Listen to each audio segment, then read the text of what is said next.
on a un peu l'habitude de voir dans des conférences, etc., où c'est souvent des termes très, très techniques et ça peut paraître un petit peu abstrait parfois.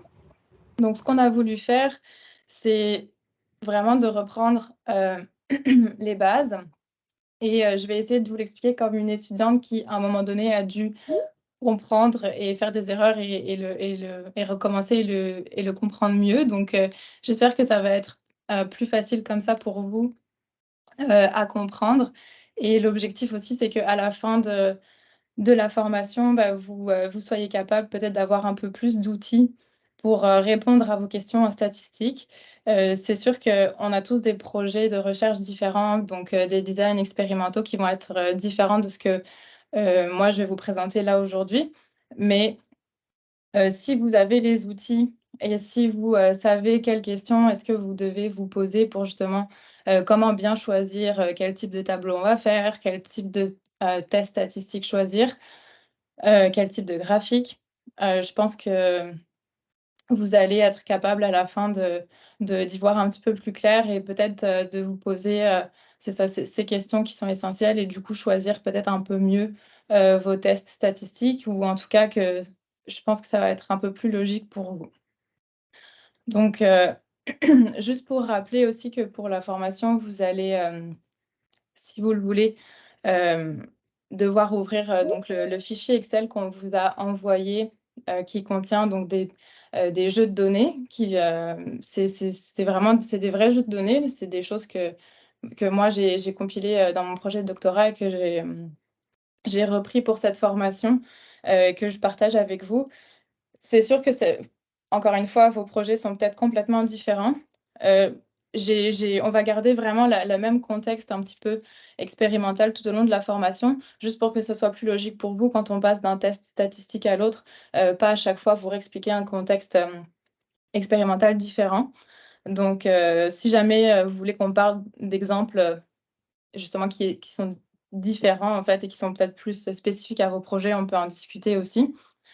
Donc, vous pouvez ouvrir ce fichier Excel-là, puis ouvrir votre Prisme à côté. Parce que pendant la formation, là, le but, c'est qu'on fasse un petit peu les exercices de statistiques ensemble. Donc, moi, je vais les faire, vous allez les voir à l'écran en temps réel. Si vous voulez les faire en même temps, vous pouvez. Si vous préférez juste prendre des notes sur ce que je suis en train de faire, il n'y a pas de problème aussi. Dans mon cas, j'ai une des versions les plus récentes de Prism, donc si jamais vous avez des versions un peu plus antérieures, je sais que peut-être plusieurs d'entre vous ont la version 5, et qu'il y a des choses qui sont complètement différentes, vous pouvez m'arrêter aussi. Je ne pense pas que ce soit des différences majeures. Des fois, c'est juste des petites différences dans, le type de graphique que vous allez pouvoir faire ou il y a des petites nuances aussi dans certains tests statistiques, donc n'hésitez pas à m'arrêter à ce niveau-là. Et voilà, puis vous dire aussi qu'à la fin de la formation, je vais avoir une petite présentation, avec un peu des petits rappels de base en statistique que je vais vous montrer là, mais on pourra vous l'envoyer aussi, par courriel.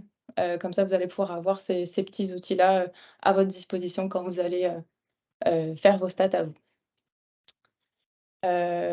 Voilà, juste, peut-être à main levée, est-ce que vous pouvez, me dire ceux qui sont vraiment complètement novices avec, GraphPad et qui, viennent juste de commencer à utiliser? C'est juste pour savoir, quand je vais être rendue, à la partie plus, graphique, à quel point est-ce que je vais expliquer, plus pour la mise en forme? OK, je vois à peu près, 7 personnes, 8. OK. Donc je vais essayer, d'expliquer un peu plus peut-être là pour, comment mettre en forme les graphiques. C'est assez intuitif avec, GraphPad, mais, quand on vient de commencer, des fois, on tâtonne un peu, donc, j'irai peut-être un peu plus en détail parfois. OK. Donc je vais vous partager est-ce qu'il y avait des questions avant que je commence ou et donc je vais vous partager mon écran. OK.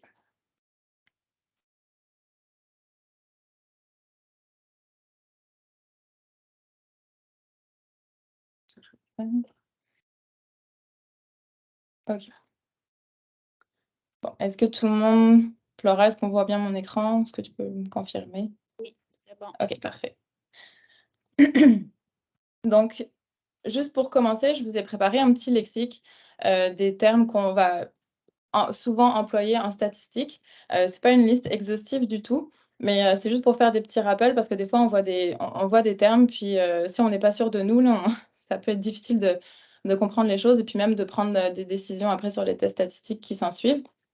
Donc, je vais pas passer par toutes les définitions parce que je vais vous envoyer de toute façon la présentation à la fin.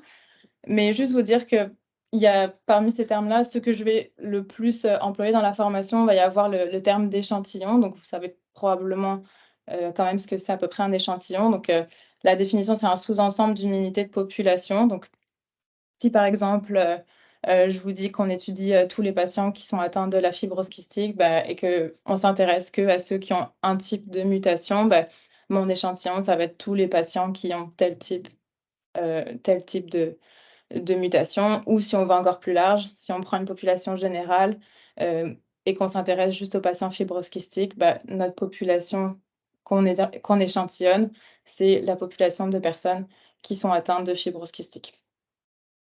Ensuite, des termes qu'on utilise souvent aussi, c'est apparié versus indépendant. Donc ça fait partie des termes qui c'est quand même important de retenir parce que c'est une question importante de savoir est-ce que nos échantillons, nos données, est-ce que ça va être apparié ou est-ce que ça va être indépendant parce que ça va vraiment déterminer ensuite le type de test que vous allez faire. Donc ici, j'ai écrit apparié, mais des fois, vous allez voir pairé ou des données qui matchent ensemble. C'est vraiment toutes des synonymes. Mais en gros, ce que ça veut dire, c'est que les données ne sont pas indépendantes donc l'une de l'autre. Si je devais vous donner un exemple, c'est par exemple, je vais reprendre l'exemple des patients fibrose kystique. Si vous avez des patients, vous prenez une population de patients, puis vous allez mesurer une variable chez ces patients, mettons la concentration de globules rouges dans leur sang, par exemple, puis vous allez le faire. Oui. Je te coupe, il y a des diapos, je ne sais pas si tu les passes, mais nous, on a formation Prisme GraphPad. Ah, mince. Vous voyez pas Excuse-moi. mon lexique? Non, en tout cas, non. Là, il n'y a rien qui passe, il n'y a rien qui défile. Non. OK, attends, je vais changer alors là. Ah, c'est Désolée. bon. C'est bon. Là, je vois Là, ton c'est bon? lexique. Bon, OK, Ouais. je vais rester comme ça. Je pense que c'est assez gros pour que vous voyez de toute façon. Oui. OK, bon. Désolée pour ça. Donc, c'est ça. Pour vous donner un exemple de données appariées, si vous êtes dans votre population de patients atteints de fibrose kystique et que vous voulez mesurer, comme je disais, c'est un exemple, hein, mais la concentration de globules rouges dans leur sang et que vous le faites chez les mêmes patients avant puis après un traitement, on s'entend que l'échantillon, il va être composé des mêmes individus, donc c'est les mêmes patients, c'est les mêmes personnes, ils ont les mêmes caractéristiques. La seule différence, c'est que on était avant ou après un traitement. Donc dans ce cas-là, les données, vont être, c'est une seule donnée que vous mesurez, la concentration en globules rouges. Puis, c'est des données qui sont appariées parce qu'elles sont mesurées, sur un même échantillon d'individus. OK? Puis individu, là, ça peut être des patients, ça peut être, si vous avez un modèle animal, ça peut être un animal. Si vous êtes avec des cellules, ça peut être une même lignée cellulaire, par exemple.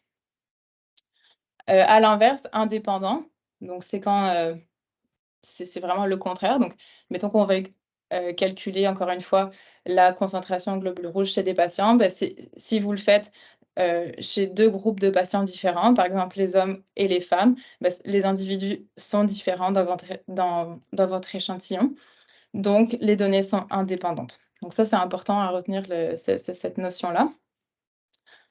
Ensuite, ce qu'on utilise souvent, c'est la notion de paramétrique versus non paramétrique. Donc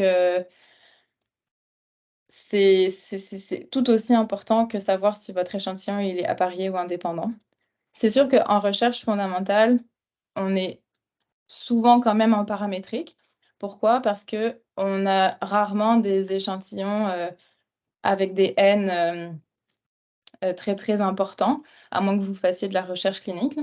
Mais ce que ça veut dire paramétrique, non paramétrique? Paramétrique, ça veut dire que votre distribution de données, suit une loi qu'on appelle la loi normale. Donc si ça paraît un peu abstrait pour vous ce que c'est une loi normale, Souvenez-vous de la forme un peu en cloche là, qu'on a dans la courbe de la loi normale.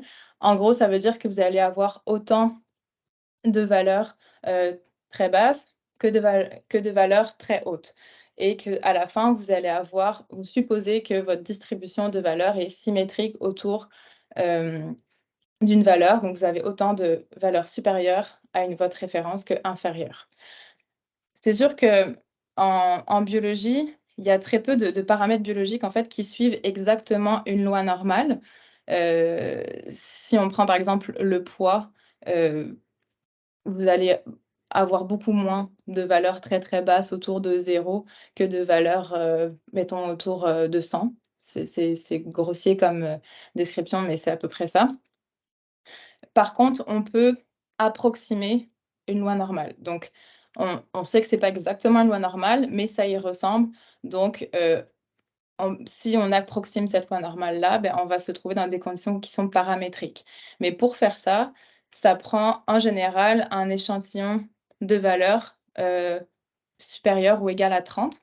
Donc, je ne sais pas si parmi vous, il y en a qui ont 30 et plus n dans vos données. Mais je pense qu'en général, on est plutôt en dessous. Et c'est pour ça qu'on a tendance à se tourner vers les analyses de type non paramétrique, parce que justement, dans l'analyse non paramétrique, on ne présume pas qu'on connaît la distribution de nos données. OK, donc l'impact que ça va avoir, choisir paramétrique, non paramétrique, c'est que souvent les analyses paramétriques vont être moins exigeantes que les analyses paramétriques.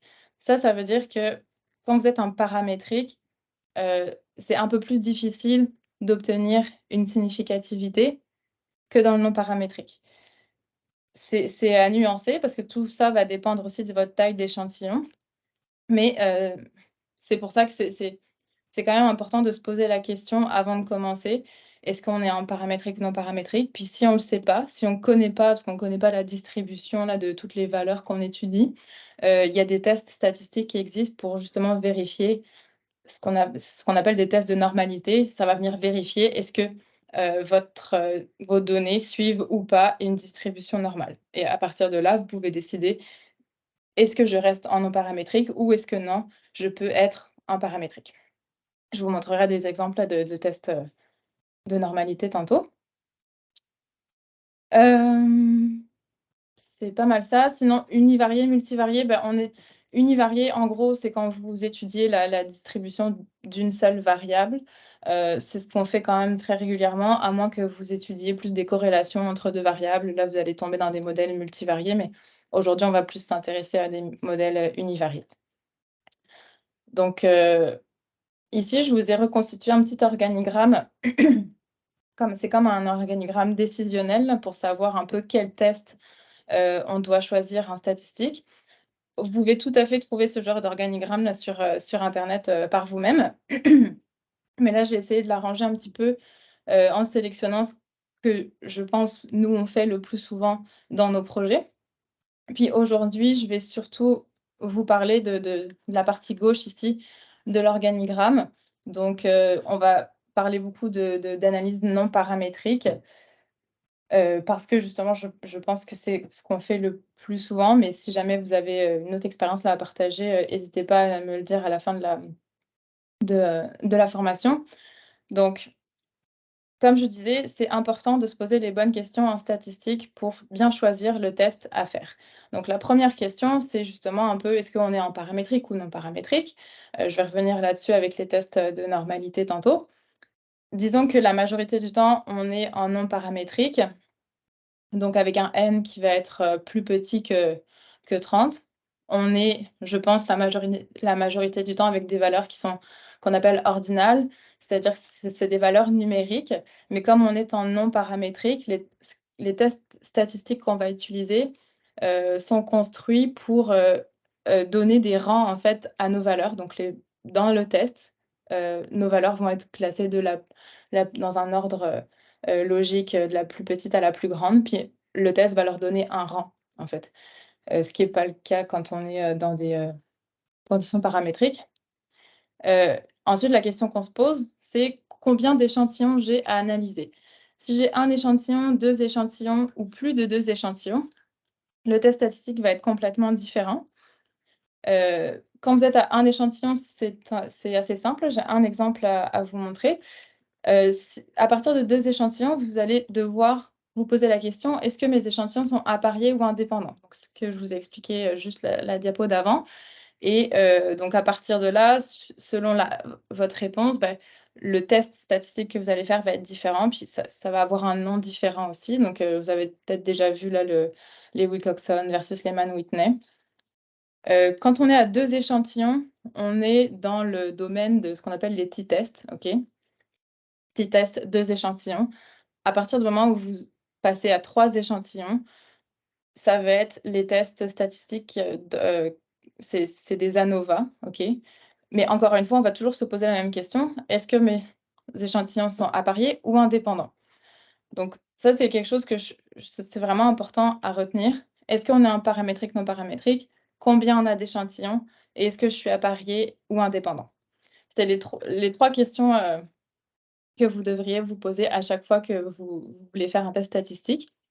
Puis, la particularité aussi dans les tests, d'ANOVA, donc quand vous avez 3 échantillons, et plus, c'est que c'est des tests qui vont se dérouler en 2 temps. Vous allez faire un premier test, enfin Prism va vous calculer le résultat d'un premier test, où ils vont prendre vos échantillons dans leur globalité et voir, il va déterminer est-ce qu'il y a un facteur, donc le fait, je sais pas d'être un patient versus un donneur sain, qui a une influence significative sur votre distribution de données.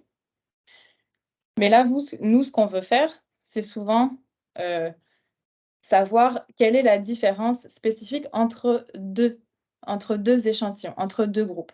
Donc ce qu'il faut faire à ce moment-là, c'est d'ajouter ce qu'on appelle un post-test ou, des tests, de comparaison multiples ou des follow-up tests.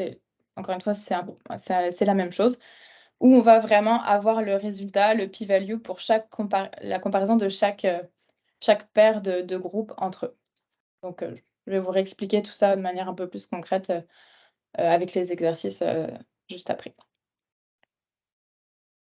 OK, donc les analyses qu'on va voir aujourd'hui, on va commencer du plus simple avec les analyses plus descriptives.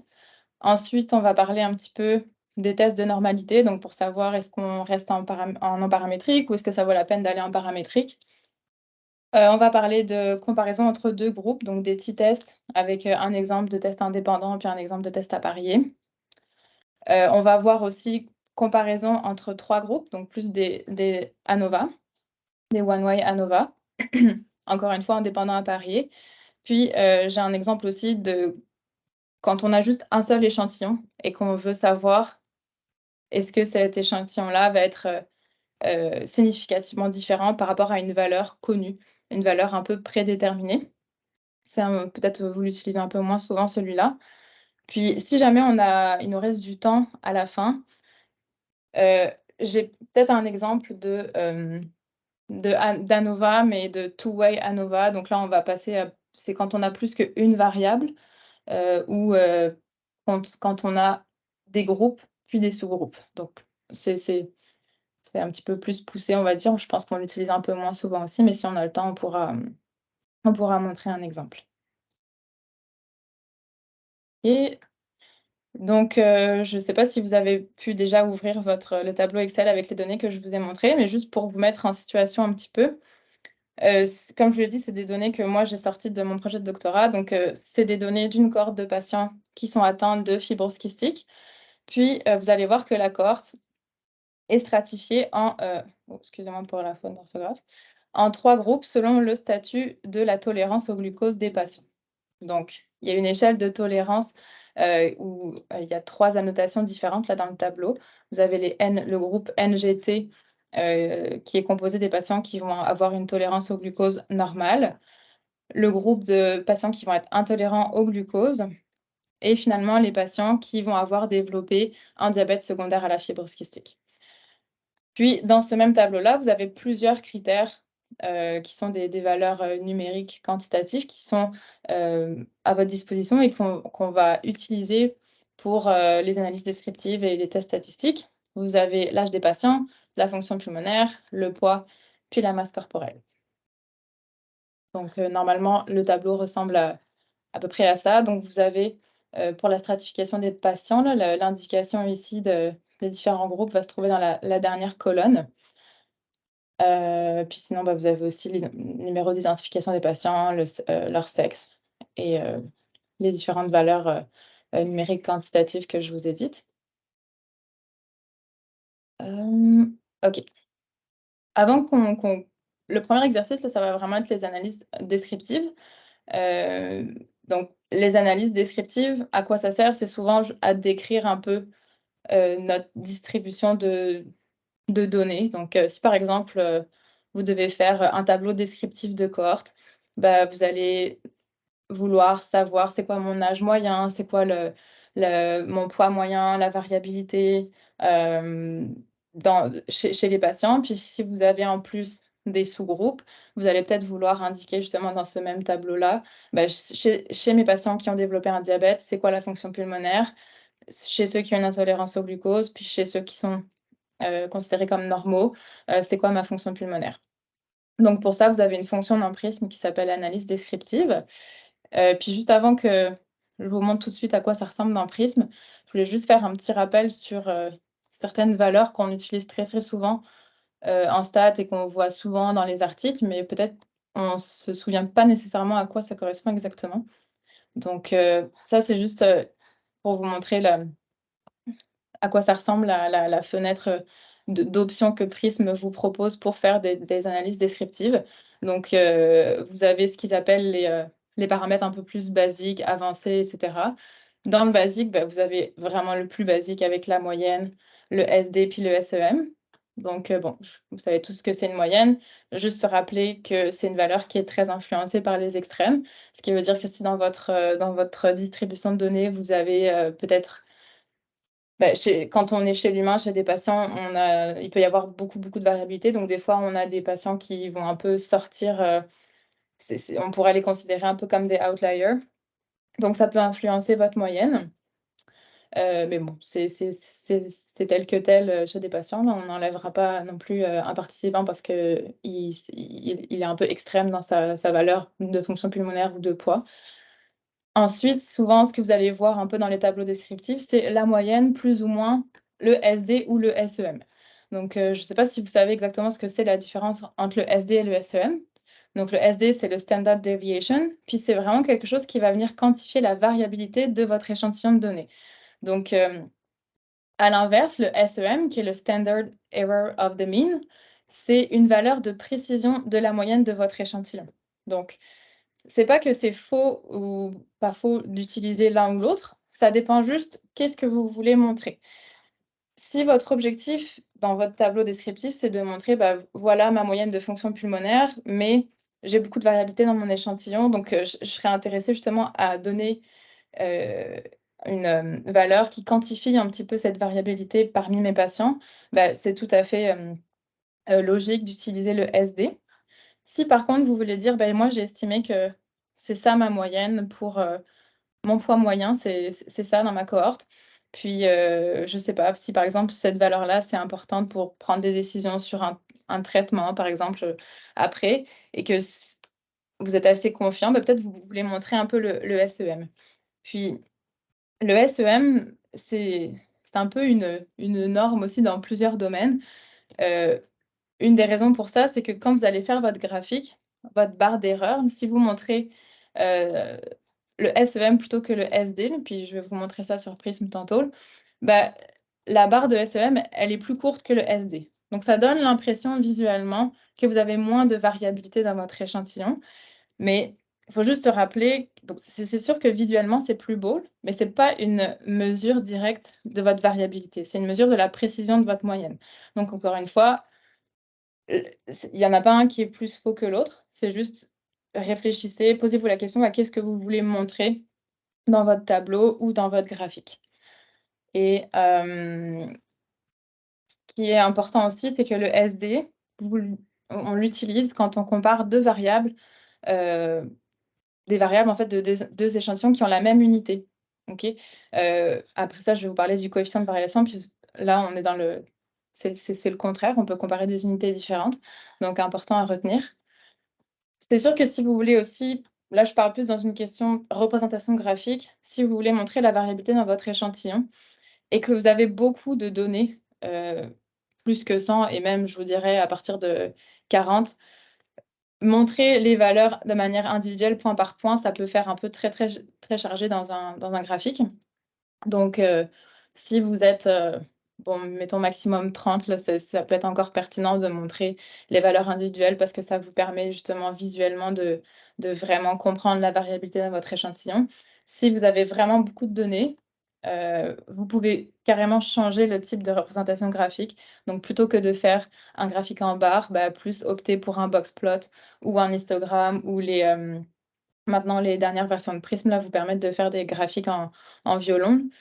Donc, c'est un peu ça vient un peu lisser cette variabilité, mais en même temps, ça enlève pas d'informations là dans la représentation graphique que vous créez. Donc, le coefficient de variation, c'est un peu, ça ressemble au SD.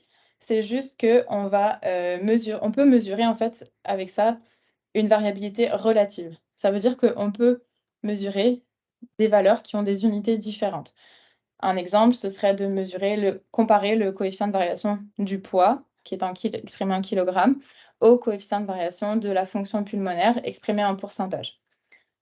Ça peut avoir un intérêt, c'est peut-être un peu plus rare de l'utiliser encore une fois, mais si par exemple vous voulez savoir, ben moi, j'ai une maladie qui progresse, qui est un peu dégénérative et j'aimerais savoir, quand ma maladie, elle progresse, c'est lequel paramètre clinique qui va le plus varier, puis lequel qui va moins varier.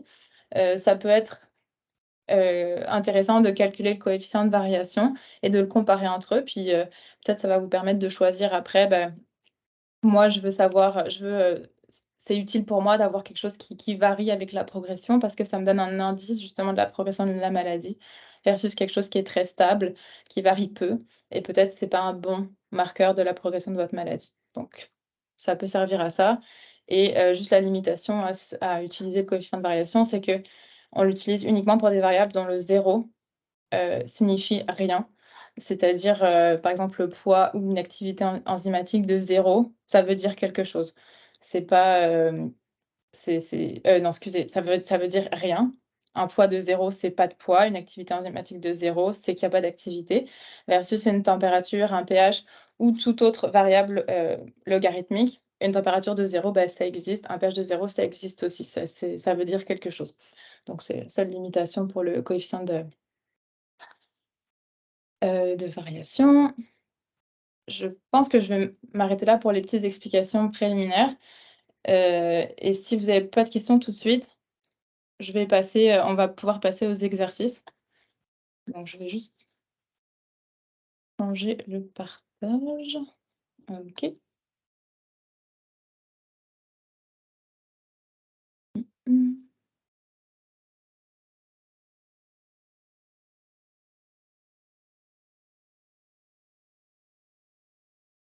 OK.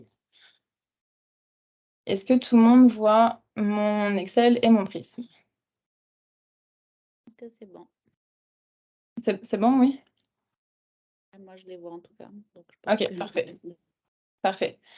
Bon, moi, j'avais déjà préparé mon Prism, avec tous les tests qu'on va faire, mais je vais en créer un nouveau pour, qu'on puisse faire les tests ensemble. Donc, OK, fait que là, vous avez votre tableau Excel d'ouvert.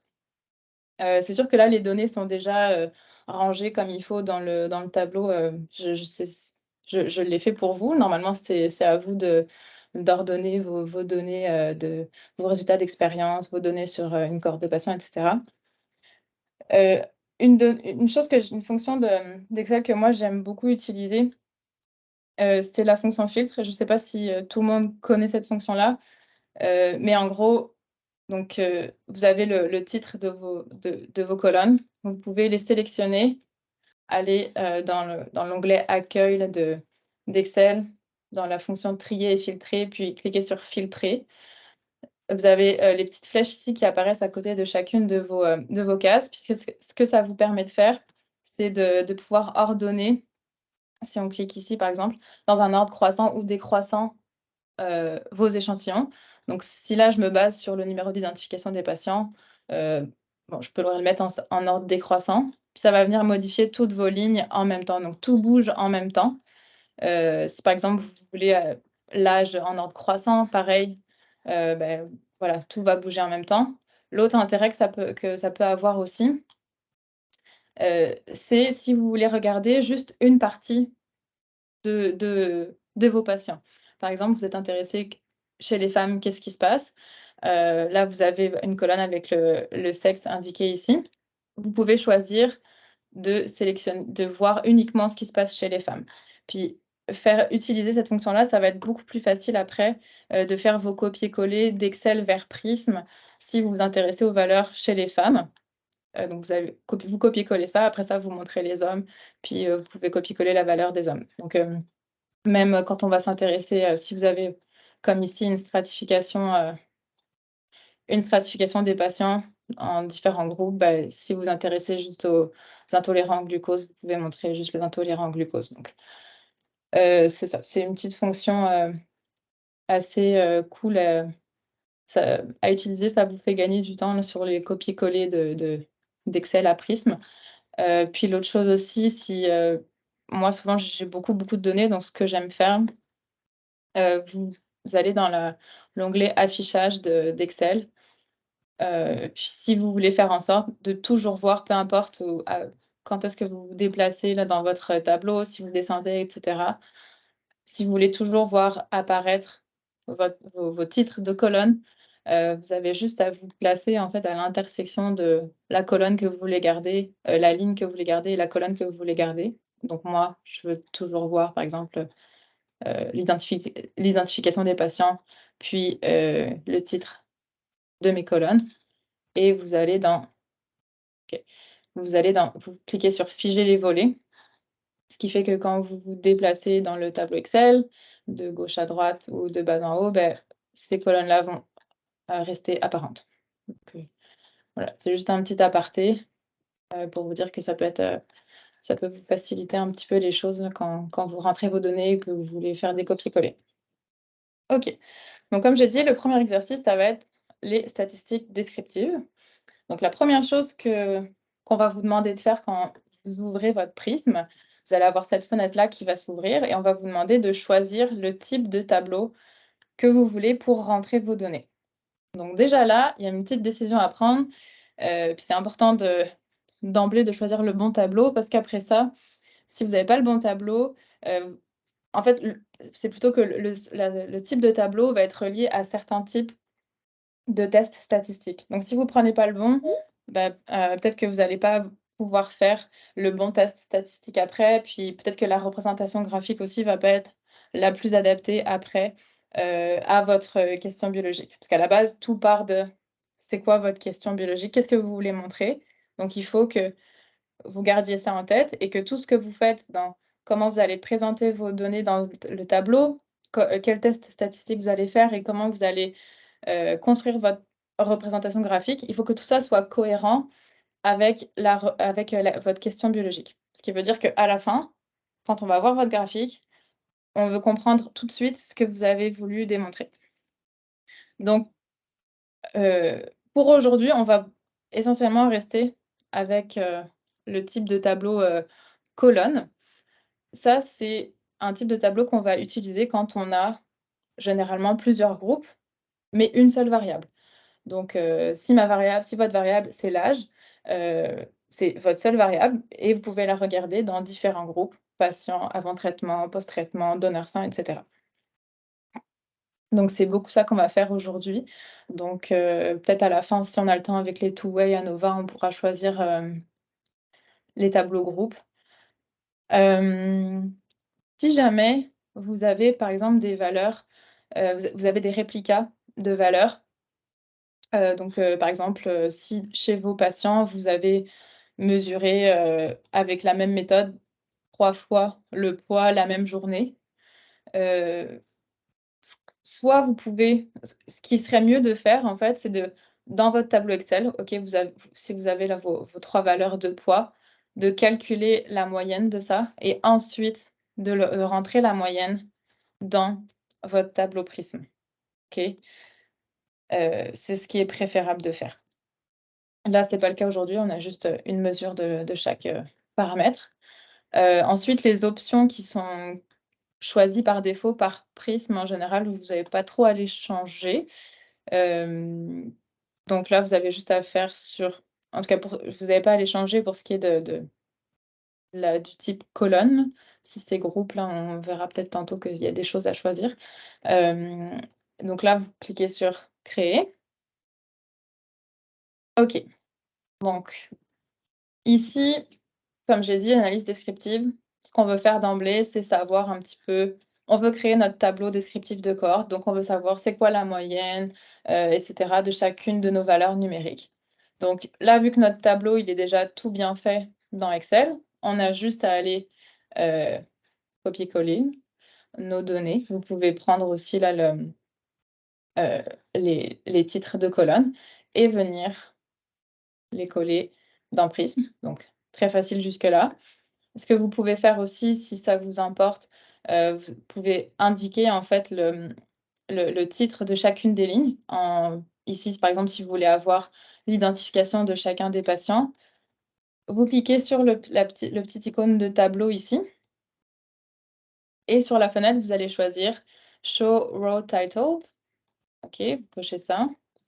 OK. Et là, vous allez pouvoir mettre l'identification, le nom de chacune de vos lignes ici. Et voilà. Donc, si jamais vous voulez retrouver les valeurs de tel ou tel patient, tel ou tel animal, numéro d'animal, numéro de donneur, ben là, vous savez à quoi vous référer. Ce qu'on fait en général aussi, c'est qu'on va renommer tout de suite notre page de tableau. Donc moi, je vais l'appeler juste, stade descriptive. OK. Donc là, on n'est pas encore intéressé à savoir c'est quoi la différence significative entre quoi et quoi. Là, on veut juste décrire ces valeurs-là. Donc, on n'a pas besoin tout de suite là, je lui ai demandé de créer en fait, je pense qu'il vous crée par défaut un graphique en fait à chaque tableau que vous allez créer.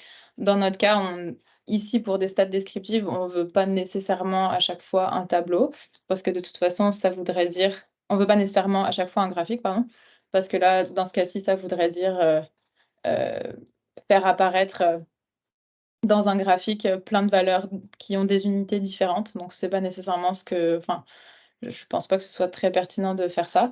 Donc, si vous voulez, dans l'onglet graphique, de Prism, vous pourriez juste, effacer en fait, cette page.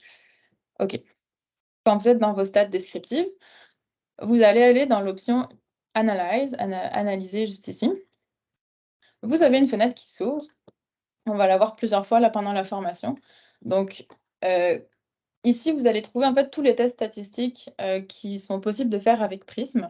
Puis ils sont organisés, si vous voyez là, en fonction du type de tableau en fait que vous avez choisi à la base. Donc par défaut, si vous êtes dans un tableau colonne, Prism va toujours vous ouvrir, le l'onglet colonne où vous avez, tous les tests possibles à faire, à partir de ce genre de tableau. Donc nous, comme je l'ai dit, on commence par les statistiques descriptives. Ensuite, dans la partie droite ici, il va vous indiquer toutes les colonnes que vous avez dans votre tableau Prism. Donc, nous, là, on aimerait savoir, mettons qu'on aimerait savoir décrire les statistiques de ces 4 groupes-là, on garde ces 4 groupes cochés, mais si jamais, vous pouvez en décocher certains. OK. Deuxième fenêtre, c'est celle que je vous ai montrée tantôt dans la petite présentation. On va vous demander de choisir qu'est-ce que vous voulez faire apparaître. Donc, c'est sûr que le plus souvent, comme je l'ai dit, on va vouloir savoir c'est quoi la moyenne, c'est quoi mon SD, mon SEM, donc variabilité ou précision par rapport à ma moyenne, mon minimum, mon maximum, l'étendue. Vous pouvez avoir envie aussi, mettons, d'avoir les quartiles, donc la médiane, 25e, 75e percentile. Ça va vous permettre d'avoir une idée de la distribution de vos données, dans votre échantillon. Puis, bon, on peut choisir aussi coefficient de variation, on en a parlé tantôt. C'est ce qu'on utilise le plus souvent, je vous dirais. Si jamais vous avez besoin d'autres choses, vous pouvez, partager aussi encore une fois à la fin là de vos expériences, respectives. Puis, vous pouvez choisir aussi le nombre de chiffres significatifs, assez simple. En tout cas, je reste à 4 en général. OK. Puis là, vous aviez, l'onglet, tableau ici, vous avez les graphiques, puis entre les 2 vous allez avoir l'onglet résultats dans Prism où, chaque fois que vous allez faire une analyse statistique, il va vous créer une page de résultats. Donc là, c'est le résultat pour l'analyse, de stat descriptive. Vous avez, encore une fois, une colonne comme dans votre tableau là par, paramètre, heu, analysé. Puis, chaque ligne, 1re ligne, voilà, ils vont vous indiquer tout un tas d'informations que vous avez choisies dans la fenêtre précédente. Donc, ensuite, si vous voulez faire un tableau descriptif de cohorte, vous allez juste à choisir, en fait, dans tout ce que vous avez demandé de calculer ici, ce qui est important pour vous à prendre ensuite dans votre, à mettre dans votre tableau, et cetera, dans votre présentation. Donc ça, c'est quelque chose qui est assez simple. Hem, grâce c Qu'est-ce que je peux dire? Si jamais vous voulez savoir, comme je l'ai dit tantôt là avec la fonction, filtrage d'Excel, si vous voulez avoir le même genre d'analyse, mais juste, mettons chez les hommes ou les femmes, vous avez juste dans votre, fichier Excel à montrer par exemple juste les femmes. Dans Prism, vu que vous avez déjà fait un tableau avec ce même type d'analyse, vous n'êtes pas obligé de repasser par créer un nouveau tableau. Vous avez juste à aller sur votre tableau, clic droit, et faire dupliquer. Heu, OK, donc là, ils vont vous sortir, une copie. Donc pour l'instant, c'est exactement les mêmes. Là, ils gardent tous les données. Donc là, vous pouvez juste les effacer, effacer ça, puis prendre, les valeurs pour les femmes. Bon, attends qu'on le fasse. Et si on veut refaire apparaître, OK, regardez. Et là, on va prendre l'identification juste pour les femmes. OK. Donc là, on refait, exactement la même chose. Analyze, on choisit les mêmes paramètres. Statistiques descriptives, toujours les mêmes colonnes qu'on garde cochées. OK, on choisit les mêmes paramètres que tantôt. OK. Et vous allez avoir exactement le même type de feuille de résultats. Simplement, ça va être juste pour les femmes. Donc, je vais juste nommer. OK. Donc juste ici, je pense que c'est assez simple. Hem, par exemple, maintenant donc, que vous avez, une idée un petit peu de J'ai la une question. oui, Toi, tu peux pas le faire sur Prism, tu fais toujours sur Excel pour faire des tris comme ça là? pour trier, oui, Ouais. je le fais toujours sur Excel. OK. De toute façon, c'est important que vous ayez toujours un fichier Excel, avec vos valeurs, brutes, parce que Prism, c'est pas enfin, vous faites des tableaux, oui, mais vous avez beaucoup moins de fonctions justement pour gérer l'information dans vos, tableaux.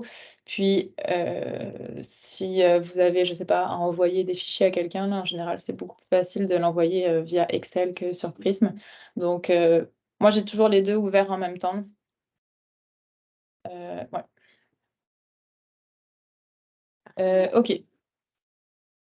Donc si maintenant vous voulez savoir, est-ce que j'ai une différence, de poids, par exemple, entre les hommes et les femmes? Ou autrement dit, est-ce que le sexe biologique va influencer, mon poids ou ma fonction pulmonaire?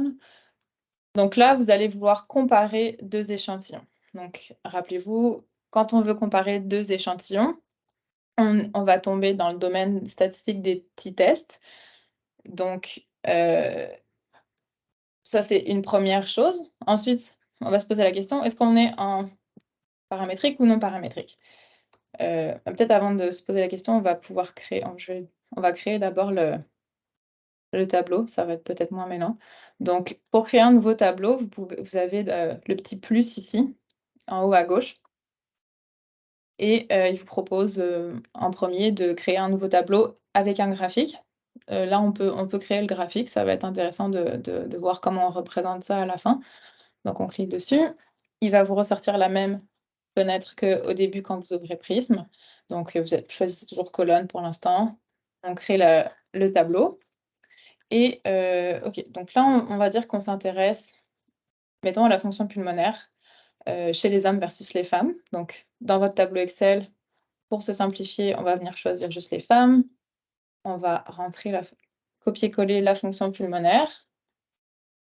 On va nommer notre colonne. Donc, moi, je vais juste mettre un F pour femme, puis un M pour male, female and male. OK.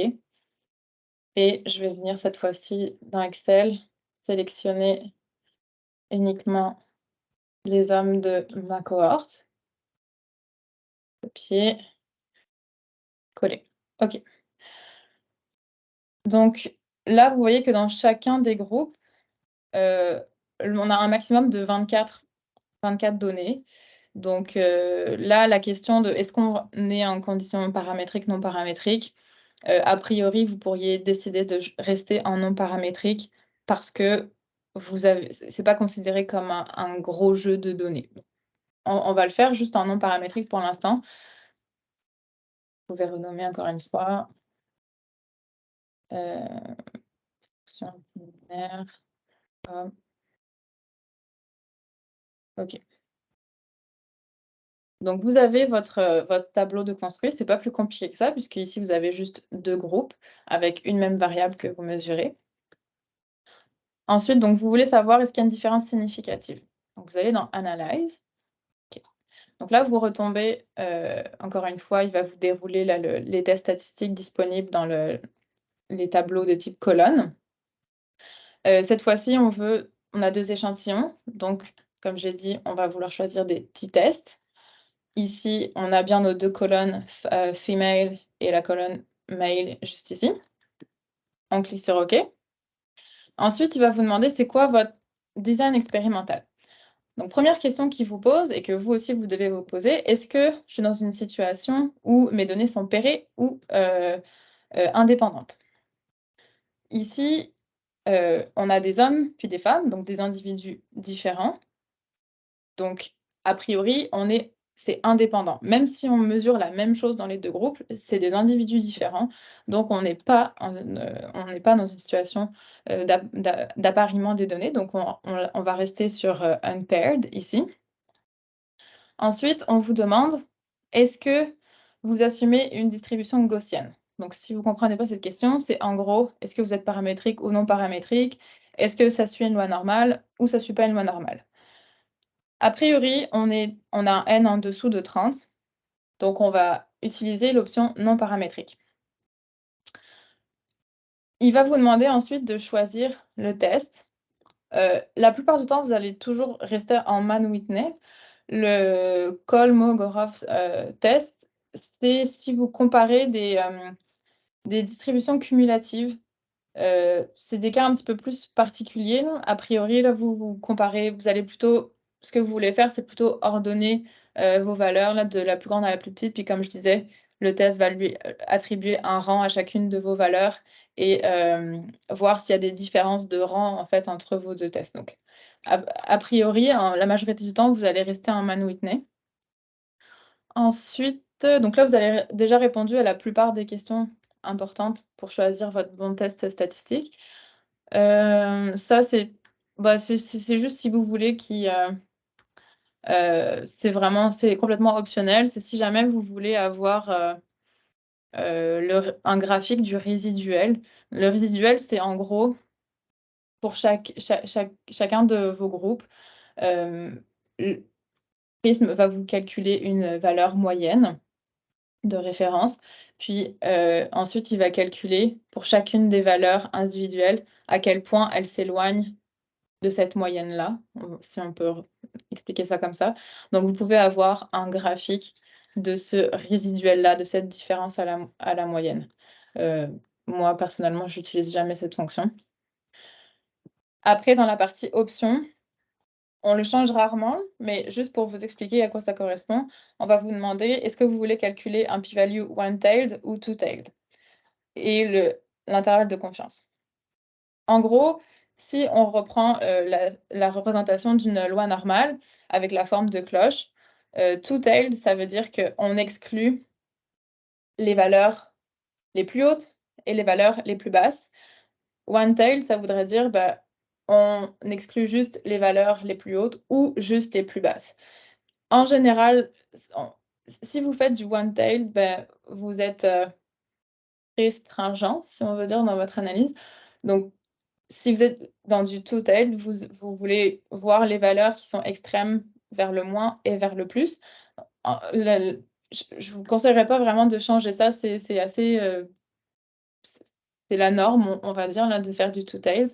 Puis, votre intervalle de confiance, vous pouvez choisir 90, 95, 99. En général, tout le monde va choisir 95. Si vous choisissez 90%, ça veut dire que vous voulez voir si vous avez un 10% de valeur extrême. Nous, ici, on choisit de voir le 5% de valeur extrême ou 99%, le 1% de valeur extrême. En gros, si vous êtes à 90%, ça va être plus facile d'atteindre la significativité. Si vous êtes à 99%, ça va être plus difficile d'atteindre la significativité. Et en étant à 95%, ce qu'on fait la grande majorité du temps, on va considérer le résultat significatif avec un p-value qui va être inférieur à 0.05. Si on se met à 90, ça va être 0.01. Si on se met à 99, ça va être 0.01. OK? Donc, c'est comme ça que ça va faire varier, ça peut faire varier un peu votre résultat. Donc, voilà, en général, il n'y a pas grand-chose à changer ici. Donc, vous avez juste à cliquer sur OK. Et là, encore une fois, dans la section résultats, il va vous créer une nouvelle page de résultats.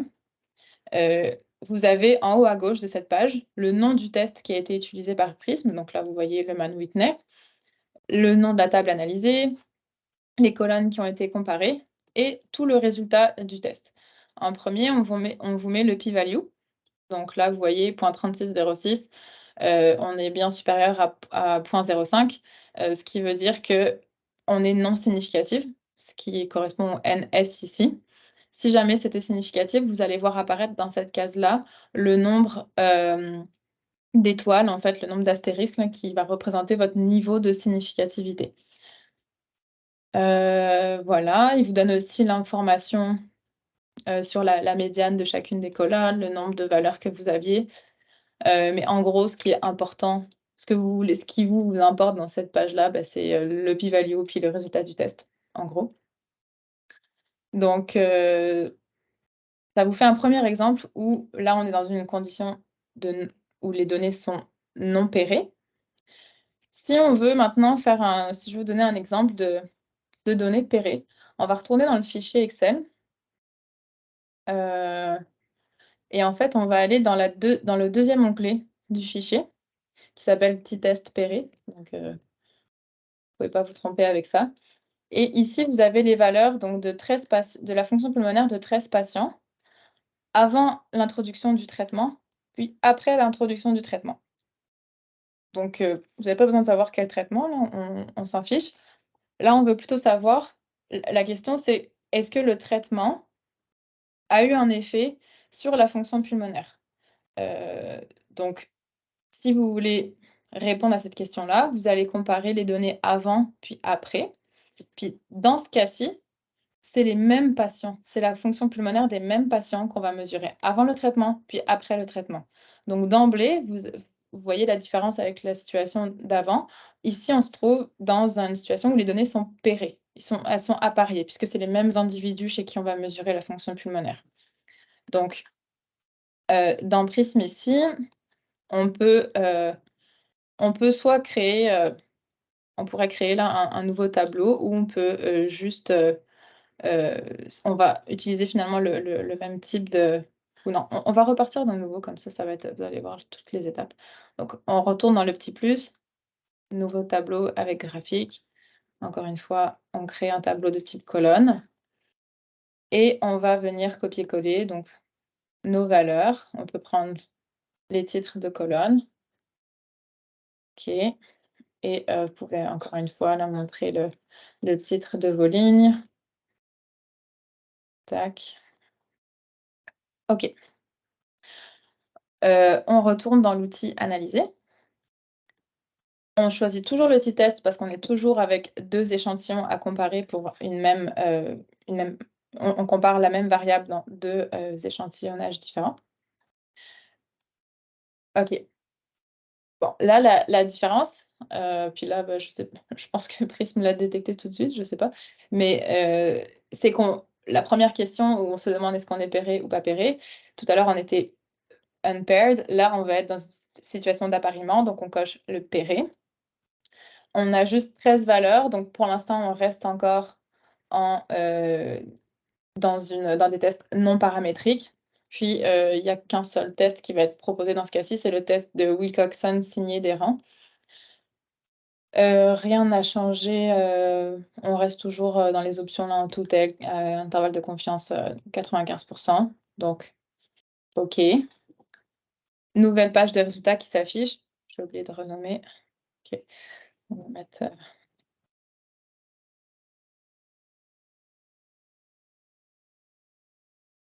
OK.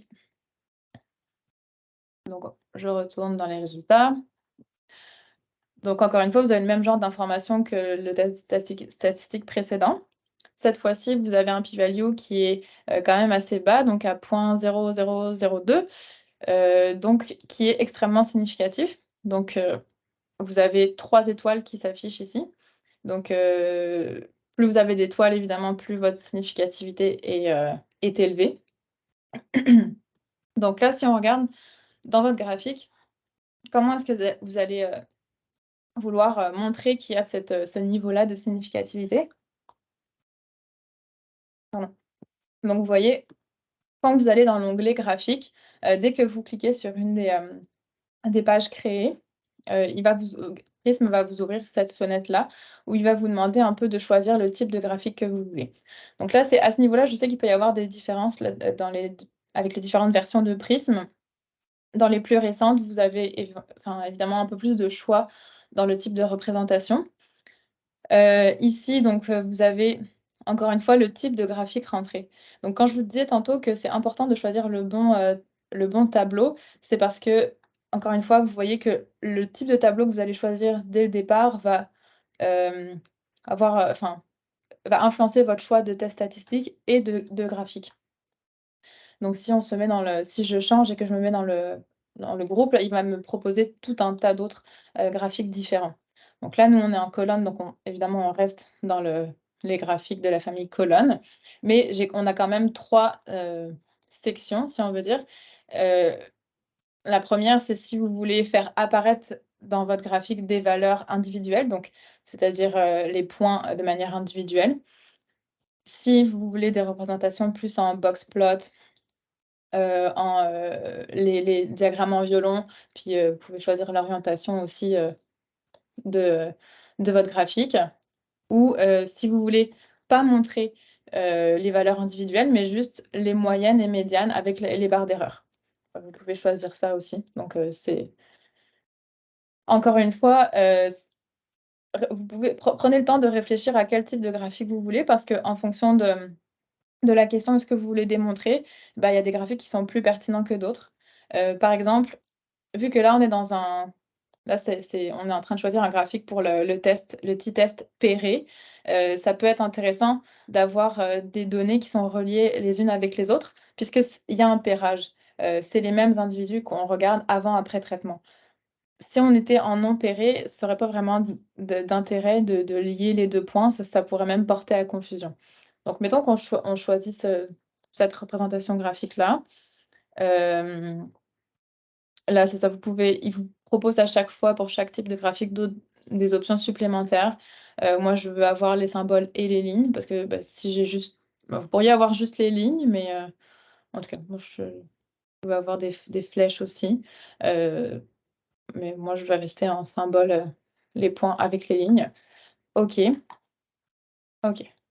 Donc là, peut-être, je vais le montrer une première fois là, pour ceux qui sont peut-être un peu moins familiers avec Prism. vous pouvez vraiment mettre en forme toutes les parties de votre graphique avec Prism. Ce qui veut dire que là, bon, vous avez choisi le type de graphique. Dans la partie ici Change, vous avez plein d'options là pour justement mettre en forme votre graphique. La première ici, c'est vraiment pour le type vous pouvez rouvrir le type de graphique qui existe et vous pouvez changer de type de graphique si vous voulez. Ici, vous avez la mise en forme des axes. Donc, vous pouvez choisir, vous avez différentes sections, juste pour l'axe des X, juste les Y, etc.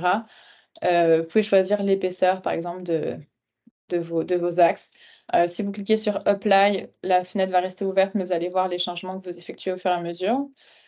Vous pouvez choisir l'orientation des titres. Vous pouvez choisir pas de titre du tout, à l'horizontale, verticale, au-dessus, en dessous, etc.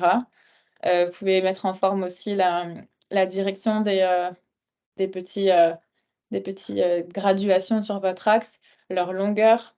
Donc ça, bon, je vais vous laisser décider ce que vous voulez faire dans votre cas. Si jamais aussi l'échelle ne vous convient pas, l'échelle de l'axe des Y, vous pouvez décocher ici comment dire?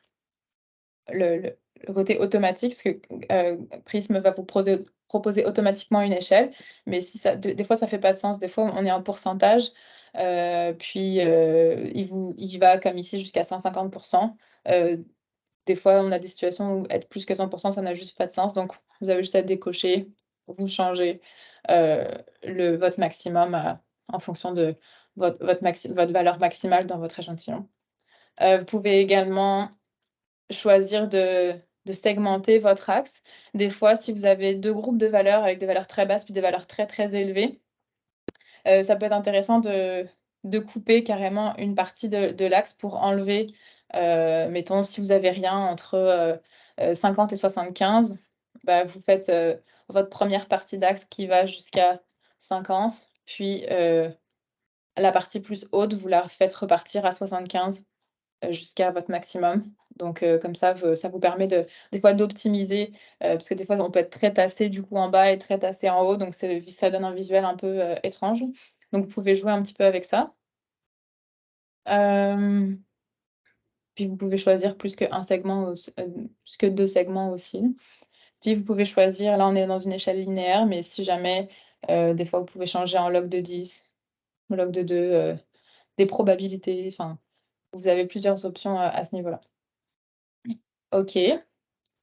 Vous pouvez aussi mettre en forme tout ce qui va être barres, symboles, lignes dans votre graphique.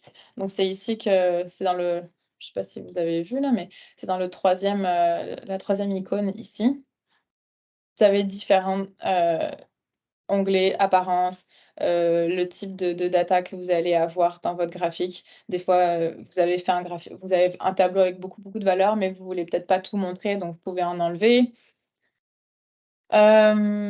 C'est pas mal ça. Après pour l'apparence, bah, vous pouvez choisir, là, il va vous faire apparaître en fait les différentes colonnes.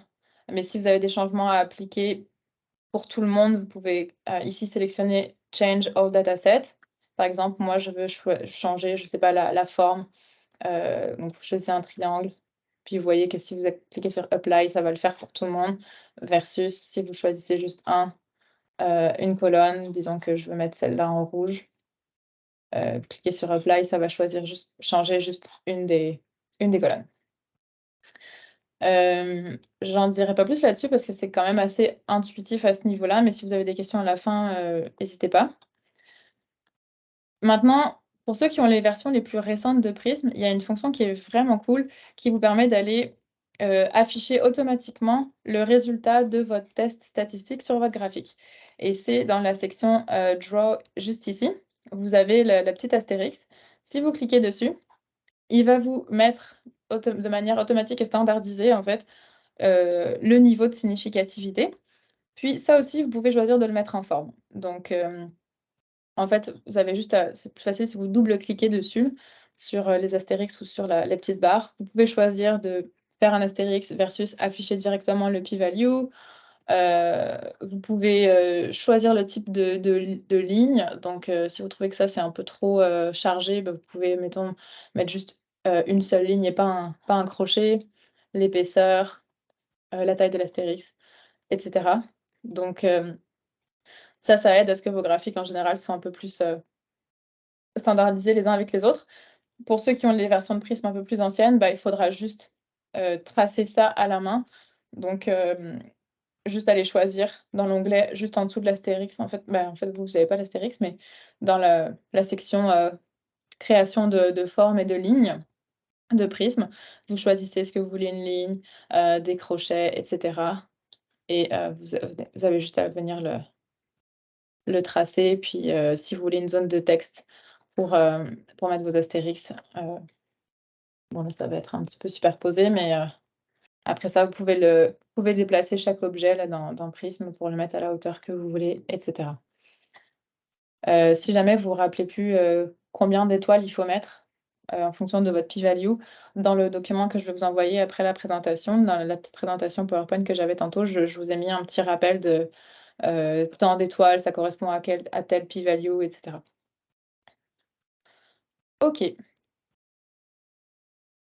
C'est pas mal ça pour les petits tests. Donc vous avez eu les 2 cas de figure avec pairé, non pairé.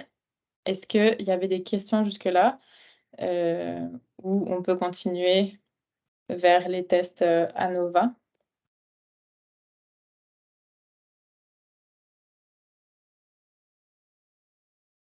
OK, on va continuer à ce moment-là. OK, mettons que donc pour les ANOVA, ce que je vous ai dit précédemment, c'est qu'on a besoin on utilise les ANOVA quand on a plus de 2 échantillons à comparer entre eux. Donc c'est-à-dire à partir de 3, OK, on a une variable qu'on veut comparer dans 3 groupes différents. Donc on va utiliser les ANOVA. Si on reste, mettons avec, on revient dans le premier onglet du fichier Excel, on sait, je vous ai dit au début qu'on a 3 sous-groupes de patients en fonction de leur niveau de tolérance au glucose. Puis on aimerait savoir justement s'il y a des patients, si par exemple les patients qui ont développé un diabète, qui est le niveau le plus élevé là d'intolérance au glucose évidemment, est-ce que c'est des patients qui ont une fonction pulmonaire plus atteinte que ceux qui n'ont aucune anormalité au niveau de la tolérance au glucose, versus ceux qui sont intermédiaires, intolérants au glucose, mais pas encore diabétiques. Donc là, on aurait 3 groupes. Mettons qu'on veut voir la fonction pulmonaire, on retourne dans Prism, on va créer un nouveau tableau, toujours les colonnes. Par contre, cette fois-ci, on va avoir 3 groupes. Donc ici, dans Prism, les patients sont déjà ordonnés. Donc vous n'êtes pas obligé d'utiliser la fonction filtre pour montrer tout le monde parce que là, ils sont déjà classés. Donc vous avez juste mettons, à copier-coller les fonctions pulmonaires de chacun des groupes dans Prism. Donc on va nommer les colonnes tout de suite.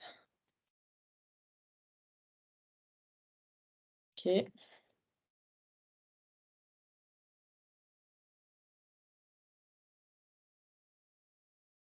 Puis le dernier. OK, donc vous avez vos 3 groupes. On va vouloir les analyser. Donc cette fois-ci, on n'est plus dans les t-tests, on va être dans les one-way ANOVA. On a toujours nos 3 groupes sélectionnés puisqu'on veut voir est-ce qu'il y a une différence de fonction pulmonaire à travers ces 3 groupes-là. OK. Encore une fois, la première question, c'est est-ce que vos données sont appariées ou est-ce qu'elles sont indépendantes? Donc là, encore une fois, pour l'instant, on est dans un cas d'indépendance parce que c'est des individus différents.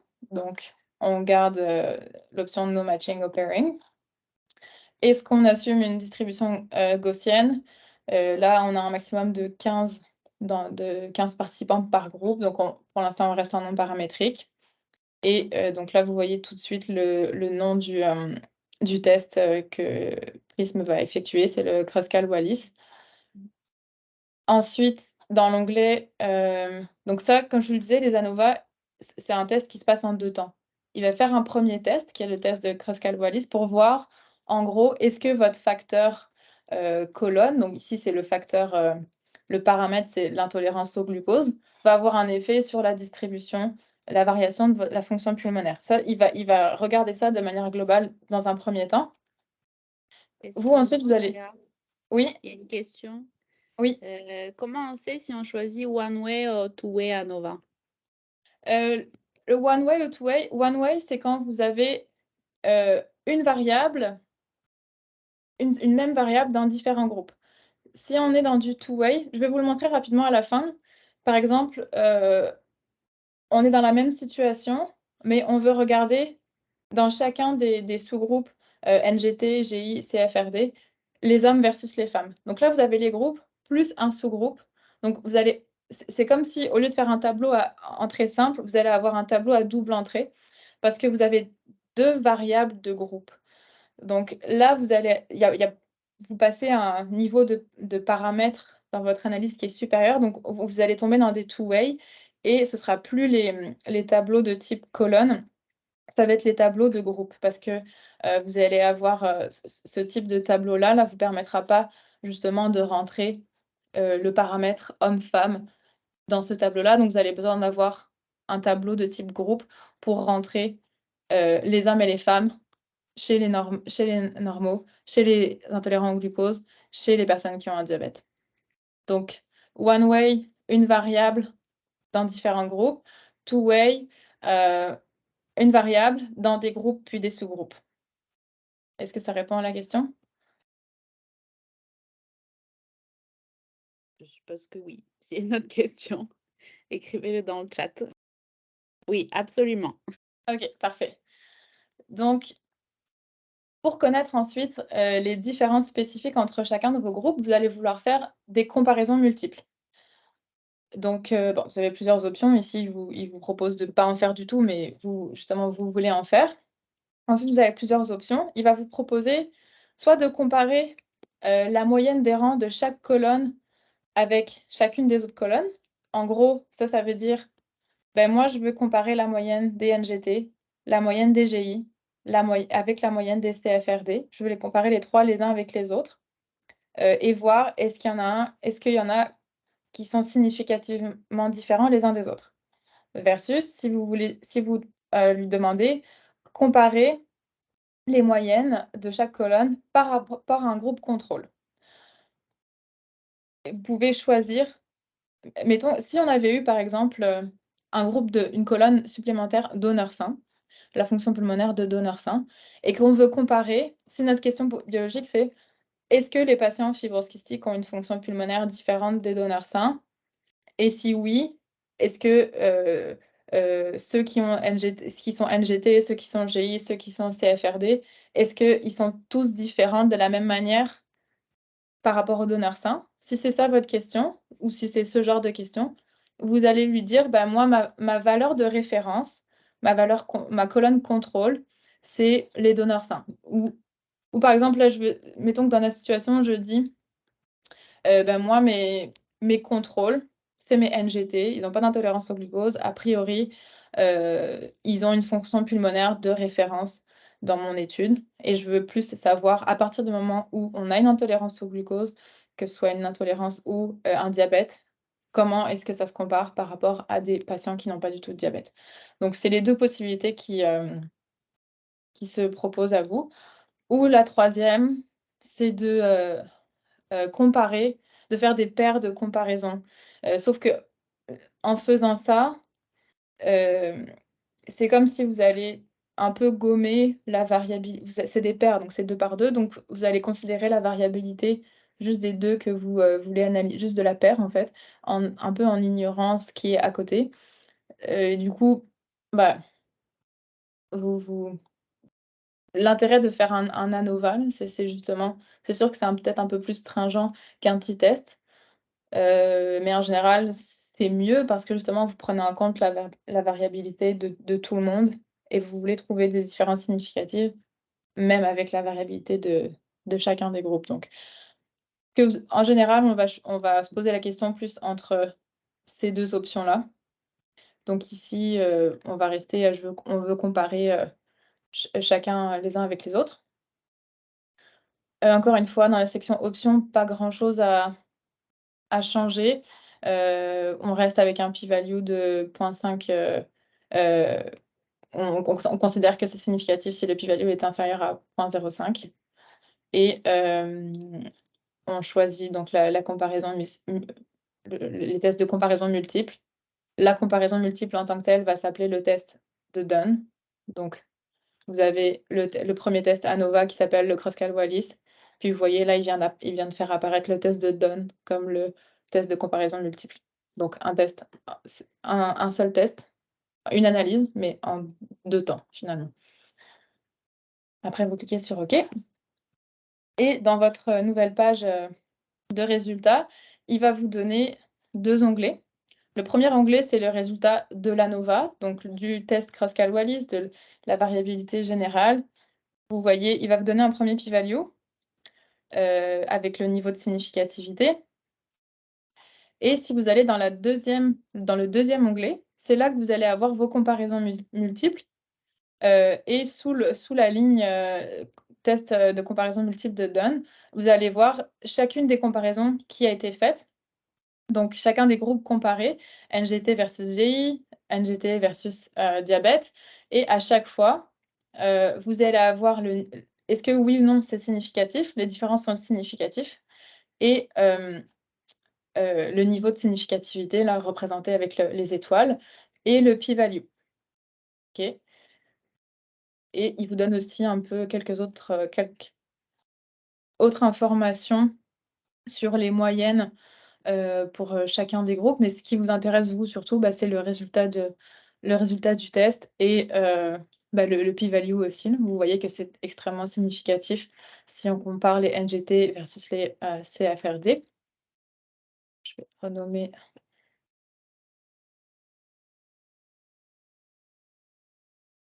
OK. Donc, si on va maintenant dans le graphique, encore une fois, là, on est dans un cas où on n'est pas pairé, donc on veut pas nécessairement, on va pas vouloir lier nos données les unes avec les autres. Donc on peut rester avec, mettons, ça c'est quand même pas mal comme représentation, puisque vous allez, avec les barres, avoir la moyenne et la barre d'erreur, mais vous voyez quand même toujours aussi les valeurs individuelles. Donc ici, dans l'onglet, dans les options que vous pouvez afficher en fait dans votre graphique, on a l'option choisir d'afficher juste la moyenne. Donc dans ce cas-ci, c'est le haut de la barre et vous n'avez pas de barre d'erreur qui s'affiche. Afficher le SD, donc le coefficient de variabilité. Puis comme je vous expliquais, si vous voulez afficher le SEM, vous allez voir que les barres sont beaucoup plus petites. Donc c'est sûr que visuellement, c'est plus beau, mais toujours garder en tête que on ne montre pas la même chose avec le SD que le SEM. Vous pouvez montrer l'intervalle de confiance à 95 %. Donc, en gros, vous montrez la zone où il y a 95 % des valeurs qui vont se retrouver dans votre distribution d'échantillons. Voilà, vous avez tout un tas de... Là, c'est le range, donc forcément, maximum, minimum, maximum. Donc, les barres vont être très, très grandes. En général, on montre soit le SD, soit le SEM. C'est pas mal ça. OK. Et donc, encore une fois, si vous voulez faire apparaître le niveau de significativité, pardon, vous allez vous cliquer sur l'astérix si vous avez les dernières versions de Prism. Sinon, vous créez votre petite barre et votre zone de texte pour rentrer les astérix. Et si vous ne vous souvenez plus combien d'astérix il faut mettre, de toute façon, dans votre feuille de résultats, c'est censé être affiché. Puis si jamais, je vais vous donner le petit rappel là, dans la présentation pour savoir combien est-ce qu'il faut en afficher. Donc ça, c'était l'ANOVA indépendant, on va dire. Si on va faire le même exercice, mais avec cette fois-ci un one-way ANOVA où les données sont pairées. Donc dans le fichier Excel, vous pouvez aller au 3e onglet. On va encore regarder la fonction pulmonaire des patients, mais cette fois-ci à 3 temps différents. Donc il y a 3 mesures chez les mêmes patients. Donc on est chez les mêmes patients, c'est pairé. Puis, c'est ça, oui, là finalement nos différents groupes, un groupe correspond à un temps de mesure. Donc dans Prism, on peut recréer à nouveau un tableau avec un graphique. Là, vous pouvez directement copier-coller tel que tel les données. Hop, indiquer le titre de vos lignes. OK.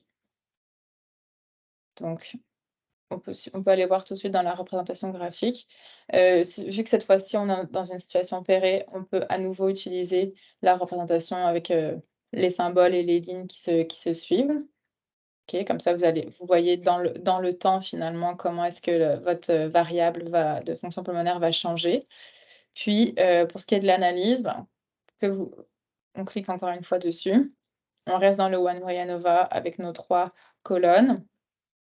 Et cette fois-ci, bah, la seule chose qui va changer, c'est qu'au lieu d'être, heu, non apparié, on va être apparié, donc on c'est la deuxième option. On reste en non paramétrique pour l'instant. Donc là, vous voyez que le test a changé par rapport à tout à l'heure. C'est plus un test, Kruskal-Wallis, c'est le test de Friedman. Donc ensuite, on va aller dans les comparaisons multiples et on veut voir, mettons cette fois-ci, on peut lui dire de comparer à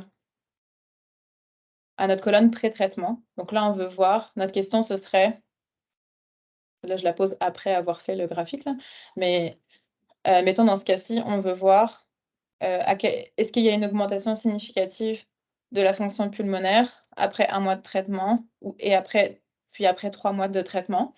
Donc notre valeur de référence, ce serait la fonction pulmonaire avant traitement.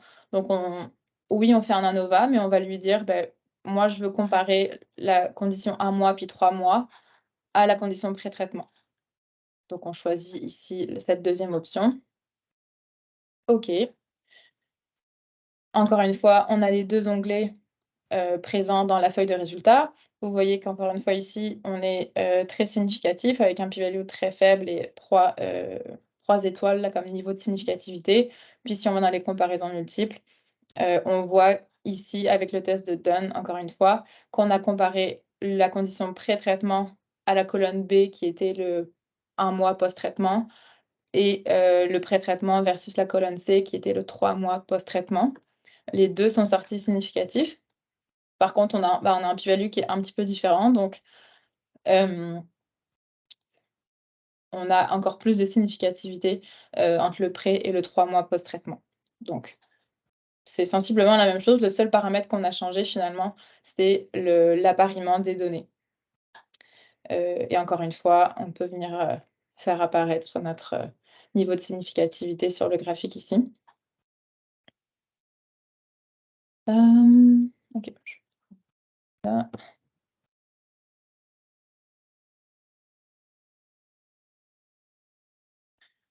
OK. Est-ce qu'il y a des questions jusque-là ou est-ce que ça va? OK, donc un dernier exemple que j'avais à vous montrer, hem, on va revenir un petit peu en arrière parce qu'on va simplifier un petit peu la chose. Si vous avez un seul échantillon de données, heu,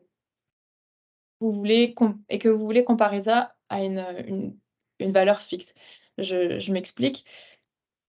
Hem, Si par exemple OK, dans le deuxième onglet du fichier Excel, vous avez une colonne fonction pulmonaire pré-traitement, post-traitement, puis vous avez le delta entre les 2. Donc le delta ici va représenter un peu l'augmentation de la fonction pulmonaire, grâce au traitement et vous voulez savoir votre question biologique, c'est: est-ce que cette augmentation-là, elle est significative? Vous avez juste un jeu de données. La logique serait que si c'est significatif, il faut que ce soit significativement différent d'une certaine valeur d'augmentation de fonction pulmonaire qu'on considère comme étant une vraie amélioration pour le patient. Donc là, c'est sûr que ça prend un petit peu de réfléchir à votre contexte. Heu, Par exemple, moi ici, je pourrais dire, bah, est-ce que cette augmentation-là, elle est significativement différente de, mettons, 5 d'augmentation pulmonaire? En dessous de 5 entre 0 et 5 on considère que l'avantage, le gain, de fonction pulmonaire pour les patients, c'est minime, c'est pas assez, ce serait pas pertinent biologiquement. Puis là encore, c'est vraiment, il y a des domaines où cette valeur de cut-off peut être explicitement déterminée. Moi, personnellement, pour la fibrose kystique, je sais que c'est pas déterminé. Ça l'est pour d'autres maladies respiratoires. Donc, si vous êtes dans ce cas de figure-là, des fois, il faut connaître ou estimer qu'est-ce que vous considérez comme être une différence significative. Et ensuite, vous allez comparer donc les différences que vous voyez dans votre échantillon par rapport à une valeur connue. Donc, on retourne à ce qu'on appelle des t-tests. On va créer un nouveau tableau, colonne, où on va juste venir copier-coller cette série de données-là toute seule. OK. Oups, pardon. OK. Puis pour l'analyser, on va aller dans le One Sample T and Wilcoxon Test. OK, donc c'est toujours dans la colonne analyse, mais on a juste un jeu de données, un échantillon, donc c'est le One Sample. One Sample, OK. OK. Et là, encore une fois, vous allez devoir choisir entre le t-test ou le Wilcoxon en fonction de est-ce que vous êtes dans une situation de données paramétriques ou non paramétriques. Ici, on a juste 13 données, donc on va se mettre en non paramétrique avec le test de Wilcoxon. Puis, il va vous demander ici quelle est votre valeur hypothétique avec laquelle vous allez comparer, en fait. C'est quoi votre valeur de référence? Donc, mettons que moi, je considère que il faut que, pour que ce soit significatif, que ce soit différent de 5%. OK, donc vous avez rentré 5 ici. Dans les options, vous pouvez choisir quel niveau de significativité, mais encore une fois, on reste toujours à 5%. OK.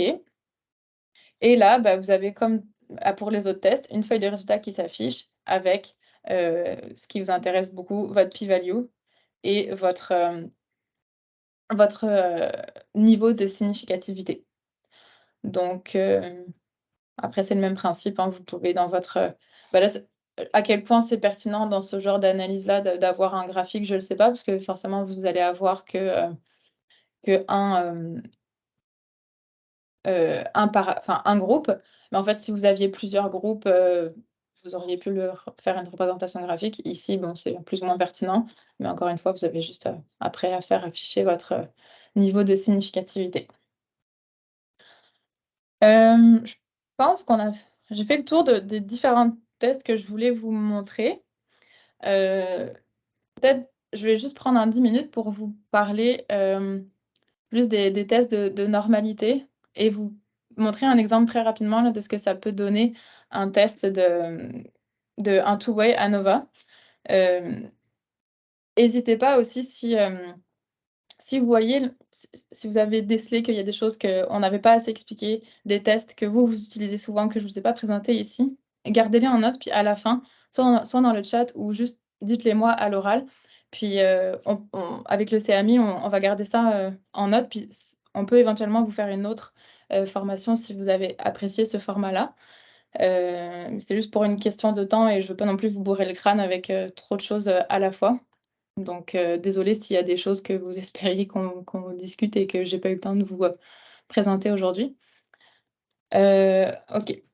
Donc juste pour finir, je vais vous montrer à quoi ça ressemblerait. Est-ce que vous voyez mon autre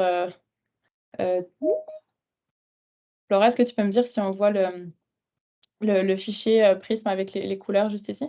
Oui, on OK, voit. parfait. Donc si on est dans le cas d'un two-way ANOVA, en fait, je vous avais mis un exemple de données dans le fichier Excel, c'est le dernier onglet, où je vous ai mis ici des valeurs alors MED CD14, c'est simplement une mesure de l'expression d'un marqueur de surface sur des cellules, qui est ce marqueur qui s'appelle CD14, puis la MED, c'est la médiane de fluorescence. Okay. On s'en fiche un petit peu, mais c'est juste pour vous expliquer. Puis, j'ai ces valeurs-là à la fois chez des cellules que j'ai qualifiées de cellules matures, puis des cellules immatures, chez les patients. Puis si vous voyez à la fin, quand on descend un peu dans le tableau, on n'a plus des patients, on a des donneurs, ce sont des donneurs sains. OK?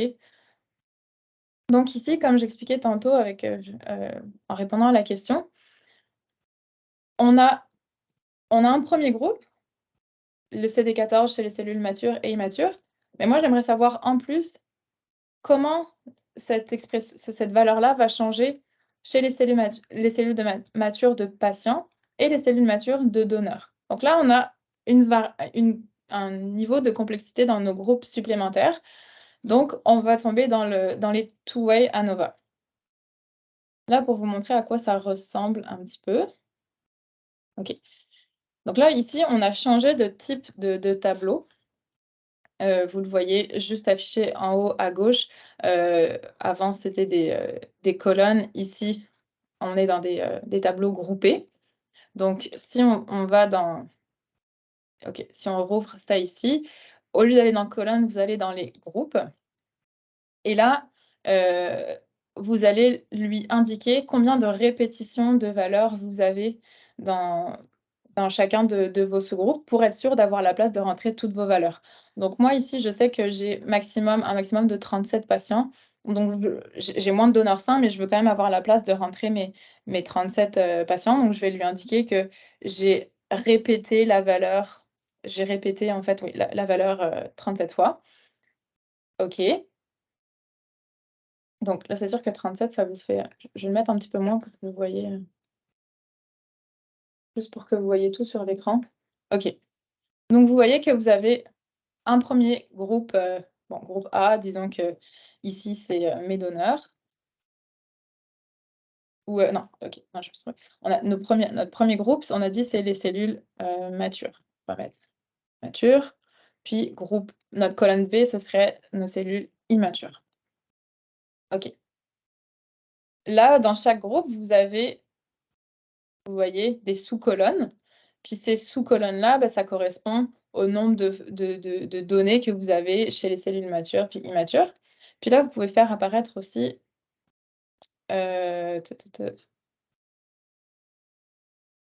OK. Pourquoi OK, c'est ça. Le titre de vos différentes lignes. Donc, chez les matures, moi, je m'intéresse à voir comment ça va, les matures des patients et les matures de mes donneurs sains. Donc là, vous voyez, j'ai mon groupe, puis un peu mes sous-groupes. Donc là, le tableau est quand même assez différent. Et il y a une question, Andrea, excuse-moi. Je suis Oui. désolée de te couper, Non, mais non, j'ai non, c'est pas bon. ça. On pourrait comparer deux deltas, deux groupes différents de la même mesure avec le two-way ANOVA. Deux delta. Donc, deux groupes différents de la même mesure avec le two-way ANOVA. Attends, il faut que je comprenne. Deux delta de deux groupes. Tu peux Donc le regarder delta de deux valeurs, finalement. Tu peux regarder la question dans le... Ouais, Désolée, moi, je suis... Non, non, c'est correct. Oui, je vais l'ouvrir. Deux delta.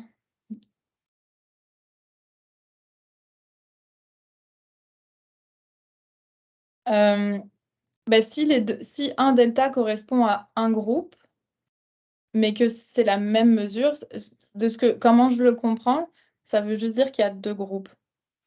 Donc, s'il y a juste deux groupes, on peut rester en colonne. Par contre, si dans un groupe, vous voulez regarder dans un autre sous-groupe, là, ça serait un ANOVA. Ça peut être des deltas, ça peut être n'importe quel type de variable. C'est juste que si un delta, c'est un delta par groupe, ça reste, le delta, c'est votre variable, puis dans différents groupes. Donc, ça reste une variable dans différents groupes. Il faut qu'il y ait un sous-groupe, finalement, de quelque chose pour aller dans les tableaux plus groupés et les two-way ANOVA. C'est ce que je comprends. Des fois aussi, c'est plus facile. Je suis assez visuelle aussi, là, donc des fois, j'arrive plus à partir d'un tableau aussi, comment est construit le tableau, à voir en voyant le tableau Excel, qu'est-ce qu'on peut faire après sur Prism. Mais je ne sais pas si la question aussi, c'était est-ce que ça peut être vraiment n'importe quel, peu importe le type de variable que vous avez, que ce soit un delta, que ce soit une valeur brute, que ce soit un ratio, ça va pas changer est-ce que vous êtes en colonne versus en groupe. Vous pouvez mettre n'importe quel type de variable, dans votre tableau colonne ou dans votre tableau groupe. Ce serait ça que j'ai à dire, à ce niveau-là. J'espère que ça OK, super, ça répond à la question. Parfait. Donc, si on revient à notre, two-way, bon, je vais vous montrer ce que ça donne à la fin. Moi, j'ai rentré mes, OK, je vous ai fait un exemple. J'avais déjà rentré là mes valeurs pour mes patients, mes donneurs sains. En passant, des fois, dépendamment de comment vous voulez montrer les choses, c'est pas toujours évident de savoir est-ce que je mets le groupe dans le titre de la colonne? Est-ce que je mets le sous-groupe dans la ligne? Même moi, sincèrement, je me trompe quand même assez souvent. Donc si je veux savoir est-ce que je me suis trompée, je vais souvent voir, mon graphique. Puis si le graphique, ressemble à ce que je voulais montrer, je laisse comme ça. Sinon, parce que des fois, en fait, si je retourne dans le graphe, ça, c'est une manière de présenter le graphique, mais vous pourriez, par exemple, donc là, comment on a présenté, c'est que d'un côté, j'ai un groupe de matures, puis les immatures, mais on pourrait changer. On pourrait regrouper les patients, puis les donneurs sains avec matures, immatures. Fait l'ordre un petit peu, l'organisation du graphique que vous voulez. Des fois, vérifiez ça, pour vérifier votre graphique. C'est un conseil que je vous donne pour voir si, les données dans votre tableau ont été rentrées correctement. Puis si vous voyez que ça fait pas de sens avec ce que vous voulez voir là visuellement, juste essayez de changer, de mettre, au lieu que mature, immature soit dans les lignes, de les mettre en colonne. Une chose qui peut vous aider aussi, moi je sais que je me trompe tout le temps parce que je suis vraiment plus visuelle, mais donc c'est pour ça que je vais vérifier avec le graphique. Mais ici, chaque sous-groupe, c'est une valeur de Y. Donc, dites-vous qu'en Y, dans votre axe, vous allez avoir une valeur de mature, une valeur d'immature. Je sais pas si des fois, ça peut aider à savoir comment vont être disposées les données. Mais en tout cas, vérifiez ça. Puis une fois que vous êtes sûr de comment c'est rentré correctement dans votre tableau, vous allez dans l'analyse. Donc là, vu que vous êtes dans le groupe, il vous ouvre l'onglet groupe et il vous propose le two-way ou le, three-way, mais là, c'est rendu un peu plus complexe. Donc vous choisissez le two-way. OK, oui, j'ai déjà analysé. Bon. OK, donc là, des fois, ça prend un petit peu plus de réflexion, justement parce il va vous demander un petit peu comment est-ce que vous avez, rentré vos données dans votre tableau. Donc il va vous demander, est-ce que dans chaque colonne, c'est un time point différent? Est-ce que les valeurs qui sont matchées, elles sont sur une ligne ou elles sont sur une colonne?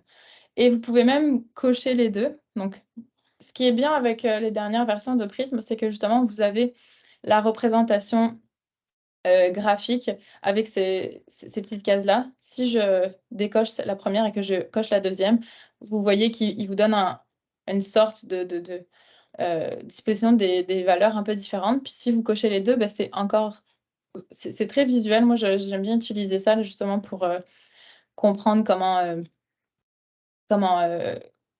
en fait, c'est à vous de lui faire comprendre comment sont disposés vos graphiques, enfin vos valeurs dans le tableau. OK.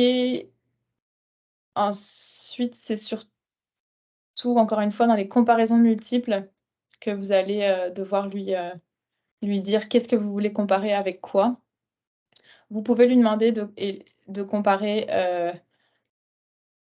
la moyenne de chaque, ligne de groupe avec, la ligne d'en dessous, ou vous pouvez, lui demander de comparer la moyenne de chaque ligne avec la ligne de l'autre colonne. Donc ça peut le dire comme ça paraît un peu, abstrait, mais fiez-vous vraiment au visuel qu'on vous propose ici, ça va vraiment vous aider à bien choisir. Puis, si jamais, en fonction de ce que vous avez coché ici, les comparaisons qu'on va vous proposer vont être différentes.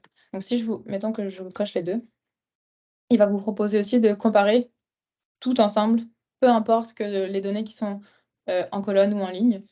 Donc, là, c'est ça prend un petit peu plus de temps en général, juste pour, pour bien définir qu'est-ce que vous voulez comparer avec quoi. Puis ça va vraiment dépendre de comment vous avez rentré vos données dans le tableau.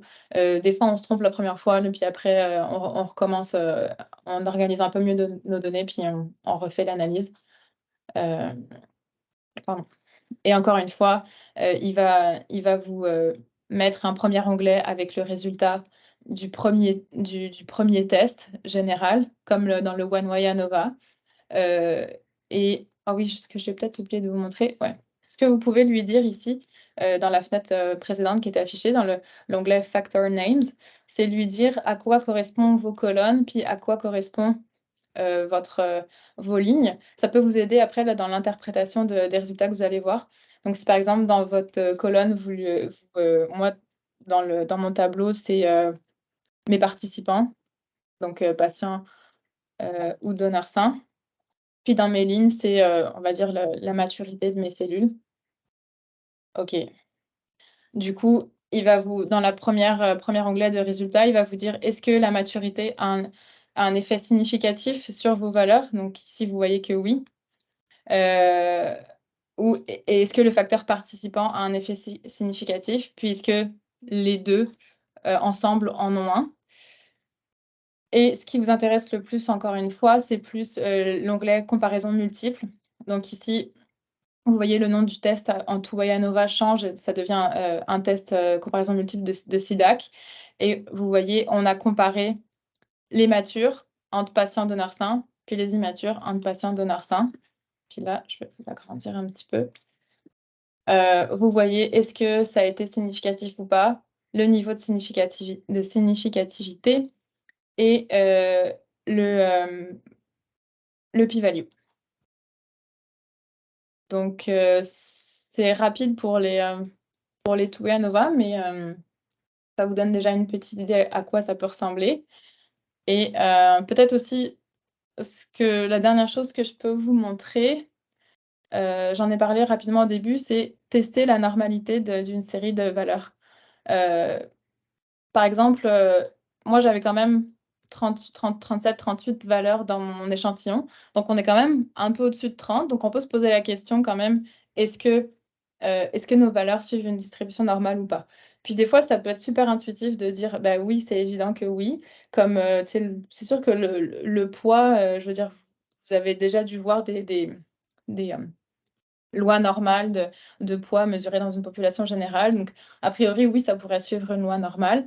Mais il y a des fois, il y a des valeurs biologiques, là, on n'en a aucune idée. Est-ce que oui ou non, ça pourrait suivre une distribution normale? Donc, dans ce cas-là, si vous ne savez pas, vous pouvez tester.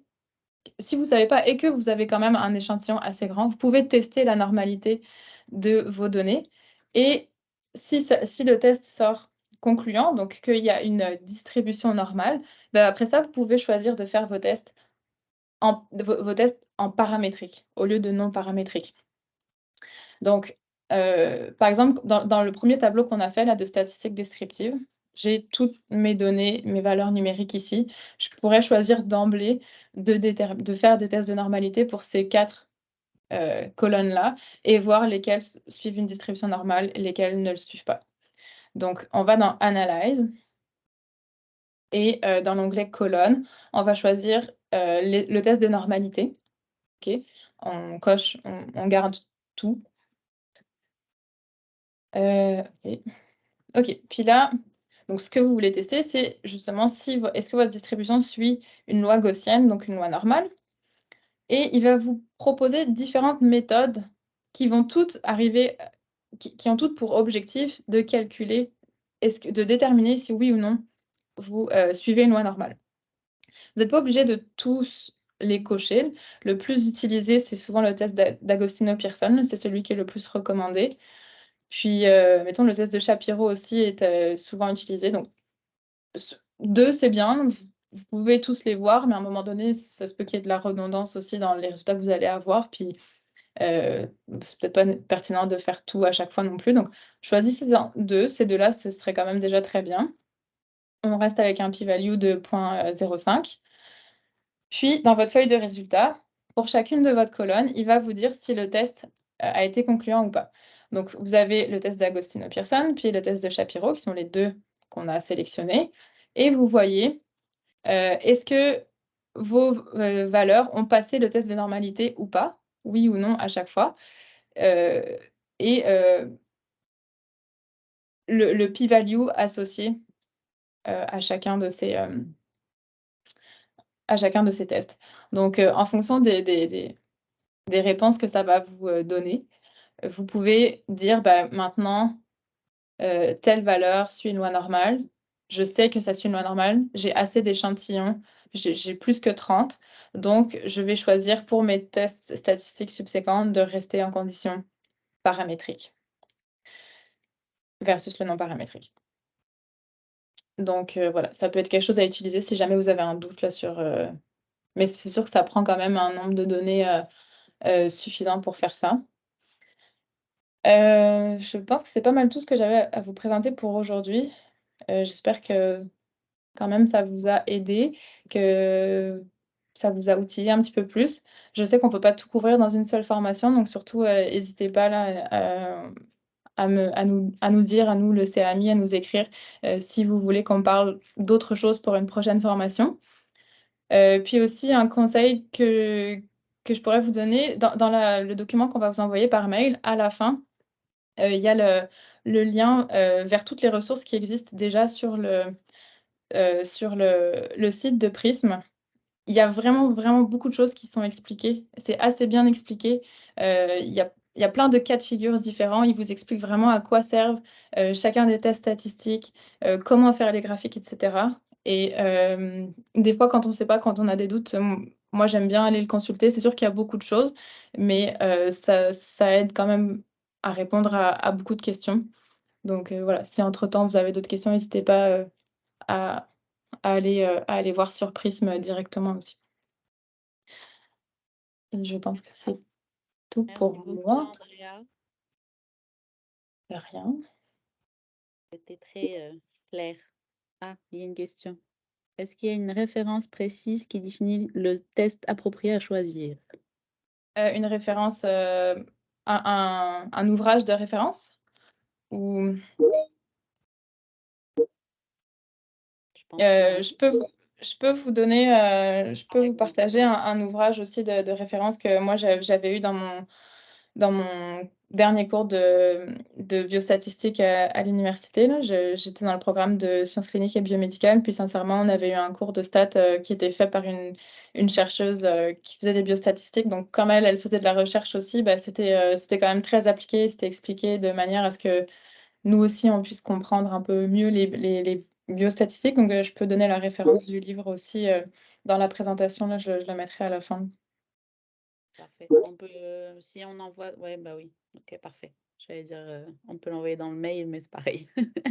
Ouais, ça, je vais le mettre dans la présentation, comme ça, tout le monde aura tout. Mais sinon, les organigrammes décisionnels, là, moi, j'en ai refait un pour vous, mais il y en existe plein là, sur Internet si vous cherchez un petit peu, et ça aide quand même justement à savoir comment orienter et surtout à se rappeler des questions essentielles qu'il faut avoir. C'est vraiment, est-ce qu'on est paramétré, qu'est-ce qu'on est pairé, non pairé, et puis combien d'échantillons vous avez.